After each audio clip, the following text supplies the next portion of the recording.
Hello, beauties. Welcome back to my channel. So today I wanted to talk to you guys about prison stuff. For those of you guys that are just tuning in for the first time, my name is Tammy. I'm a prison wife. My husband has been incarcerated for 18 years and 4 months. He is serving a 28-year sentence. So with his good time, he has like a little over 7 years left. I met him in May of 2014. We got married in November of 2014. And we're just doing this thing until hopefully he gets out, which hopefully soon.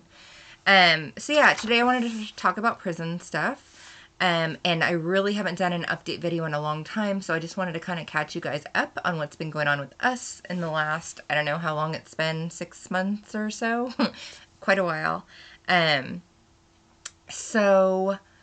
Okay, so I wrote my little list of stuff, so I have notes. So the first thing I wanted to talk to you guys about is our prison visit. So we are in Washington State. Washington State, I believe, was the first state that got hit with COVID. So we were one of the very first states that did away with prison visits because of COVID.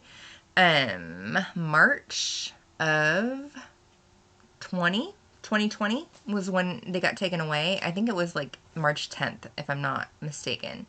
I had just had a visit. So we had just gotten our visits back, like December. We hadn't had them for 2.5 years because of stupid prison stuff. So 2.5 years without them. And then we got them back December of 2019. It was like right before Christmas. So we had them for what? January, February, maybe 2.5 months. And then they got suspended because of COVID in March. So hadn't had any visits like at all since March of 2020. We do have phone calls, video visits, writing letters, and that's pretty much it. So our visits were they've been talking about it forever. Like, we've been following it every week. They've been talking about it forever, and they finally started non-contact visits here in Washington State. 1 hour, once a month, nobody under the age of 16, and 2 people can attend those visits. Yeah, so that's kind of how that goes. Sorry, I'm getting a text. But anyhow, last month was the first time, I think the middle of May was when they reinstated those. So I got a visit like right off the bat. It was like within a week of them announcing that we would have non-contact visits. So that was really cool. I went to the prison. I was actually the very first person that the prison said had showed up for those non-contact visits. So I was like their guinea pig, I guess. But everybody was super, super nice. I mean, they haven't had visitors for 14 months, so I would hope that they would be kind. But yeah, they were super nice to me. They had me come inside. I had to do COVID stuff, like the screening stuff, like take my temperature and all of that and answer the questions. And then they gave me like a little pager thing that you get at restaurants sometimes. So I got a pager, and I think that was it. And then I went back out to my car. I was at my car maybe for 5 minutes, if that. And then they paged me, and then I came back inside, and they had me put my things in a locker. And then I went through the metal detector, and one of the COs walked me back to the visiting area, and that was it. Oh, and you have to obviously wear your mask. But they still do not allow us any contact. So no hugs, no holding hands, no kiss, no nothing like that, And my husband is in IMU right now, which is the hole. So he has a definite non-contact visit. So you're in if you watch a movie, somebody's visiting their loved one in jail or whatever, how they're behind plexiglass. That's exactly what I did. For people that aren't in the hole, they're not in IMU, they have the normal visiting room, and they created these barriers. So you're on one side, and then your loved one is on the other side, and you're speaking. They have a little speaker thing they created. So I've heard that it's really hard to hear each other. but I haven't personally experienced that non-contact visit yet. The one that we were in is I could hear him great. He could hear me great. Like we're just behind normal plexiglass thing, and it's fine. So yeah, so I actually have my next visit scheduled with him this Sunday. So on the 13th, I think it's like 1:30 in the afternoon. But yeah, so I'm super excited for that. Our state is supposed to be opening back up the end of this month, so we think that they're probably going to go back to contact visits, just because cases are a lot lower. Everything's opening back up. I'm thinking by July sometime we'll go back to contact visits, but that's just my opinion, what I think about it. I don't know what's actually going to happen until it actually happens. And I do know DOC is supposed to be meeting at the end of this month to talk about that as well. So I will find out that, I guess, when I find out. What else? I think the last time I came on here, I was talking to you guys, or I did some videos about prison reform bills. We were trying to get this one passed that was going to increase our good time in Washington State to 33%, like across the board, which would have been amazing, and Kevin would have been eligible for release, like, immediately. Or like January or February or something like that. But unfortunately it didn't go through. It was crazy because the governor recommended it. DOC recommended it. But when it went through like the legislation, like they just didn't pass it. So that was super disappointing. But we still have one more year. So in January is the continuation of the legislative session. And so we have next year, hopefully it'll get passed then. So it's not like completely dead. There's still a chance that we'll get it passed. But yeah, so that was disappointing. They passed some prison reform bills, but nothing that would really help us personally. But it would help a lot of people, that had like drug charges, like nonviolent charges. It would help people that had very little time left, like within the next, 6 months to a year. Like it would help all of those people. It just wouldn't help us personally. So overall, it's really great that they passed it. It just didn't affect us personally. And so the other thing I talked to you guys about is our appeal. I always update you guys on like what's going on with our appeal and stuff like that. So we have been working on the same appeal for like 3 years. I think 2017 or 2008. Oh no, 2018, I believe. I was living in Seattle, I think, when we first filed that. And this is the third lawyer that we've had on this this appeal. But yeah, so we're still working on the appeal. We're actually appealing the appeal through the Court of Appeals.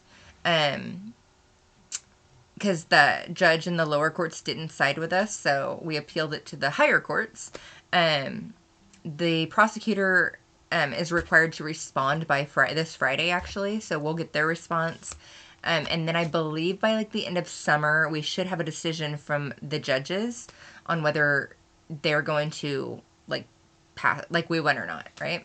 So that's cool, and it's exciting, and I think about it, obviously, like it's been a 3-year process, but I don't stress about it as much, I guess, as I used to, like when we first filed for this and everything. Like I have a little timeline on my phone and all of that, but I'm just kind of like, okay, it's like in the back of my head, yep, the appeal, and we talk about it on the phone, like occasionally, not too much, but sometimes. So we have the appeal going on, and hopefully we win. If we win, then he would definitely have a lot of time off of his sentence. Sorry, I have these notes. There's just so many things that I didn't want to forget to tell you guys. So Kevin did find out like maybe 2 or 3 weeks ago that he is eligible to get some of his good time back that he lost like a long time ago when he was not carrying and getting in trouble in prison. And I forgot, I didn't write how many days, but it pretty much is over a year that he's eligible to get back. And so his release date, his early release date right now is December of 2029. And this would bring his release date to August of 2028. So, I mean, it's like a year, a year is a year. Like, that's a long time. So, right now, with getting that back, he has 7 years and 2 months left on his sentence. Which, for me, like, most people would be like, oh my God, like 7 years is a really, really long time. For me, I was like, oh yeah, like that's good. Like we're getting close. And because I think about it, like we've been together for 7 years. Like for me, I feel like that's a lot of progress. You know what I mean? Like that's a lot of progress. We were in double digits when we got together. Now we're in single digits. Camp, to be camp eligible, you have to have 4 years. So I look at it like we're only 3 years away from you going to camp. Like, I don't know. I look at things in a weird way sometimes. But yeah, so he's getting his good time back. So that's awesome. Exciting. Good news. Like I said, we've been together 7 years. We met in May, so we celebrated like being together this last month. Um, and then we will be celebrating our 7 year wedding anniversary in November. So it's super crazy, like how quickly time flies. When I first came out with this YouTube channel, it was 2016, so we'd been together for like 2 years. Actually, it was almost exactly 2 years. So that means I've had this channel for like 5 years.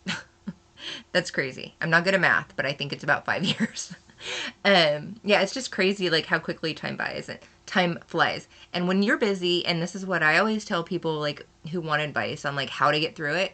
Like I always tell people to keep busy, whether it's school or work or just like staying busy with family life or hobbies or, going and doing things like going to events, sporting stuff, whatever. Like as long as you're keeping busy, the time is flying and you're not going to think about it as much. You know what I mean?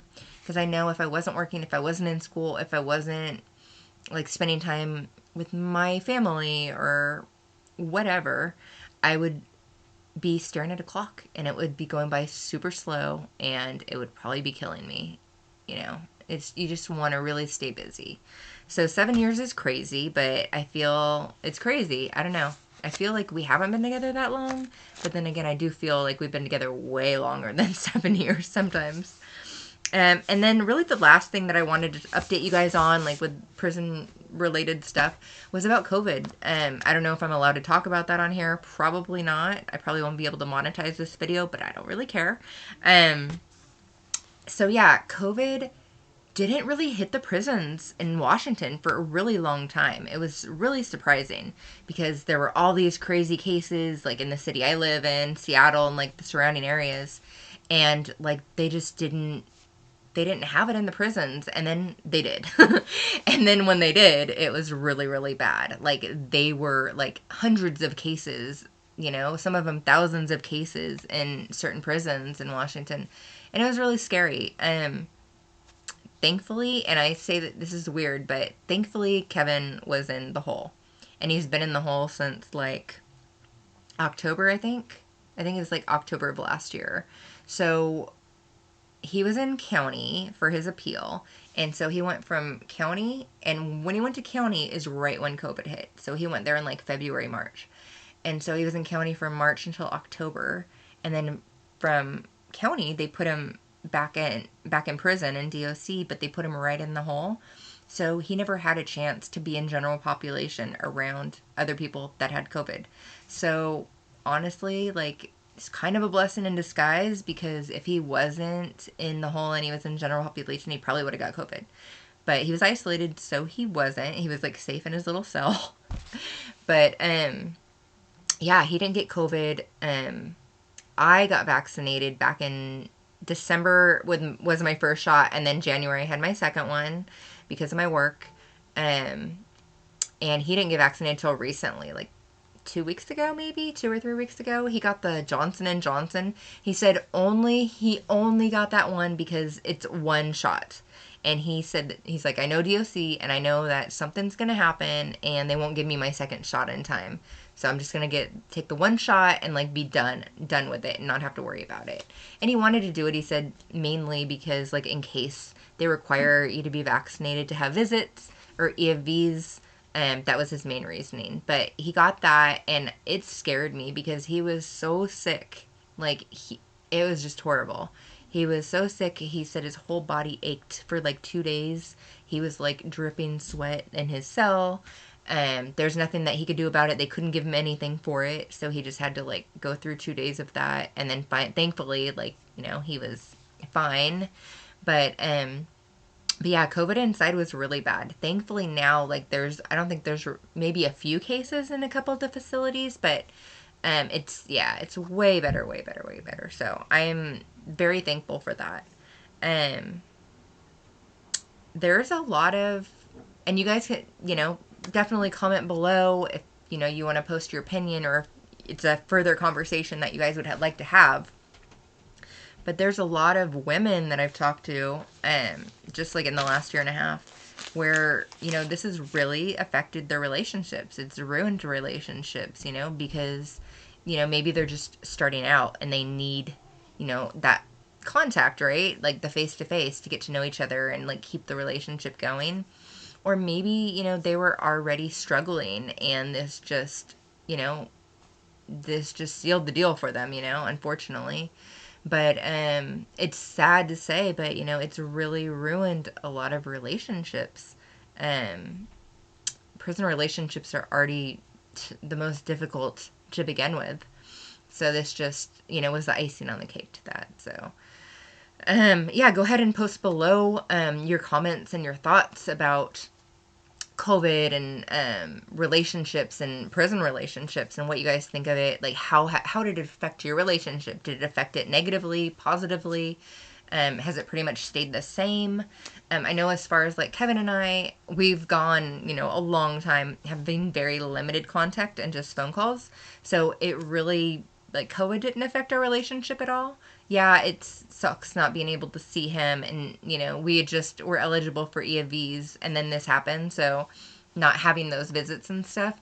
But I just looked at it like in the long run, it was for the best, and eventually, we were gonna get through it as long as everybody listens and like social distances and gets vaccinated and all that stuff. So, thankfully, we have a strong relationship, and I'm glad that we are where we are. Like he always says, like the only problem in our relationship is prison. That's always our only problem. But yeah, I think that is about it for prison related stuff. Let me know if you guys have any questions about anything I updated you about. Whether it was like talking about our appeal. If you guys are curious about that, let me know. I have years of experience with appeals. Visitation. I mean, for us, like I said, it's non-contact, so it's pretty straightforward. Sorry I look like crap today, guys. I just threw my hair back in a ponytail. No makeup. I'm going to be posting another video about it, but I got a treatment called IPL because I have these sunspots. They're more prominent looking now because I just got the treatment, but like I had sunspots there, like here and here mainly. Those were the 3 spots. And they go in with a laser. They put the like tanning goggles on you, and she like zaps every spot on all over your face. It takes like 2 weeks usually, and then they get dark and then they fall off. And I did it with this side already because this used to be super dark, and so it's already worked on that side. But yeah, so I'm not wearing any makeup. I'm just trying to let my face heal on its own and wear sunscreen and all that good stuff. But super exciting. But anyhow, yeah, I'll do another, I'm going to do another video, not just about that, but some other like treatments that I've gone through or I'm going to be going through, like cosmetic surgeries and stuff like that. Braces. Last time you guys saw me, I think I had like a gap. So that's cool. And yeah, that's about it. All right, guys, I am going to head off. I got to work here in a couple hours. I hope everybody is having a fabulous Monday. And I'm so happy to be back and doing videos. And I will talk to you all later. Don't forget to like, subscribe, hit the notification bell. I hate to sound like all YouTube-y and stuff, but yeah, we'll go with that. All right, I'll talk to you all later. Bye.